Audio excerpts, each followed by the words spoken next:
Outrage as more details come to light about the deadly attack on the U.S. Capitol. Investigators finding 5 guns, including a military-style assault rifle, 2 pipe bombs, and 11 Molotov cocktails.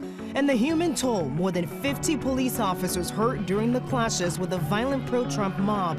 And Thursday evening, 42-year-old Officer Brian Sicknick succumbing to injuries sustained in the battle.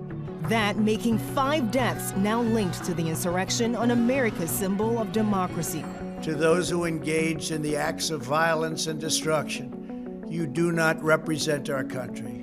And to those who broke the law, you will pay. In a new video, President Trump condemning the same angry mob he riled up with repeated false claims about a stolen election. We're going to walk down to the Capitol because you'll never take back our country with weakness. And by inciting sedition, as he did yesterday, he must be removed from office. While it's only 13 days left, any day can be a horror show. Democrats calling for impeachment while also looking to Vice President Mike Pence to invoke the 25th Amendment. ABC sources say Republicans are also privately discussing the option. But Thursday, the president finally accepting his election loss. My focus now turns to ensuring a smooth, orderly, and seamless transition of power. And now, with just 12 days till President-elect Joe Biden's inauguration, a 7-foot fence going up around the Capitol, and questions about police conduct. Videos appearing to show some officers moving barricades for demonstrators.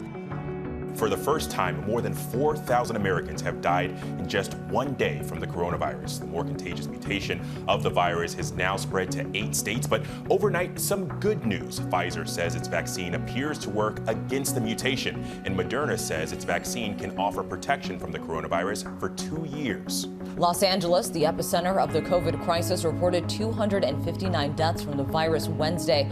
Ambulances are waiting up to 17 hours for a bed to open at hospitals. The mayor is requesting more help from across the country. Nearly 90 refrigerated trailers are being deployed across California to be used as temporary morgues. Doctors are warning Americans about new challenges when it comes to slowing the spread of the virus. New data suggests 59% of COVID cases are likely spread by people who are asymptomatic. One of the biggest take-homes is that those temperature checks and those symptom screening measures are not enough. And if the pandemic is really being pushed on by people who are asymptomatic or pre-symptomatic, then you need every single protective measure in place. And Dr. Patel says until most of the population is vaccinated, people should assume any new contact is a potential exposure to the virus.